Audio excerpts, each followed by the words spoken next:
හයි guys තවත් chop vacancy එකක් එහෙම නැත්නම් රජයේ පුරප්පාඩු කිහිපයක් ගැන තමයි මේ වීඩියෝ එකෙන් මම කතා කරන්නේ. මේක ඇවිල්ලා අධ්‍යාපන උසස් අධ්‍යාපන සහ වෘත්තීය අධ්‍යාපන අමාත්‍යාංශයේ ශ්‍රී ලංකා උසස් තාක්ෂණ අධ්‍යාපන ආයතනය එහෙම නැත්නම් SLIATE එකේ පුරප්පාඩු ඇවිල්ලා තියෙනවා. ඉතින් මේකේ ආයුධම්පත් අවසාන දිනය වෙන්නේ 8/10 වෙනිදා. මේක තියෙනවා නියෝජ්‍ය අධ්‍යක්ෂ ජෙනරාල් සහකාර කතිකාචාර්ය ඒවගේ ගොඩාක් ජොබ් වේකන්සිස් තියෙනවා. ඒවගේම සුදුසුකම් බලන මොනවද බලන්න කියලත් මෙතන සඳහන් වෙනවා. මේක PDF එක මං ඔයාලට පල්ලෙහා ඩිස්ක්‍රිප්ෂන් එකේ ලින්ක් එකක් විතර දාලා තියන්නම්.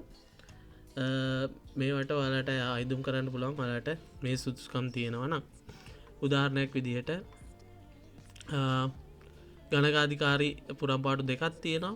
ගණකාධිකරණය පිළිබඳ උසස් ජාතික ඩිප්ලෝමාව HNDA හරි ICASL හරි එහෙම නැත්නම් සීමා වගේ එකක් කරලා තියෙනවා නම් මේකට ආයුධම් කරන්න පුළුවන්.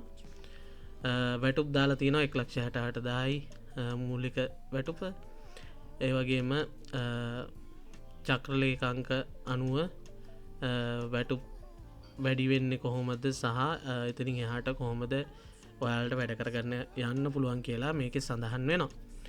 ඉතින් මේකෙත් ලින්ක් එක මම ඔයාලට පල්ලෙහා ඩිස්ක්‍රිප්ෂන් එකේ දාලා තියන්නම්. පුළුවන් අය ඇප්ලයි කරලා බලන්න. 2026 8/10 තමයි අන්තිම දවස වෙන්නේ. ඉතින් මේ වගේ ජොබ් වේකන්සිස් ගැන වීඩියෝස් බලන්න අපේ YouTube channel එක subscribe කරන්න. ඒ වගේම Facebook page එකත් like කරලා තියාගන්න. ඊළඟ වීඩියෝ එකකින් හම්බ වෙමු.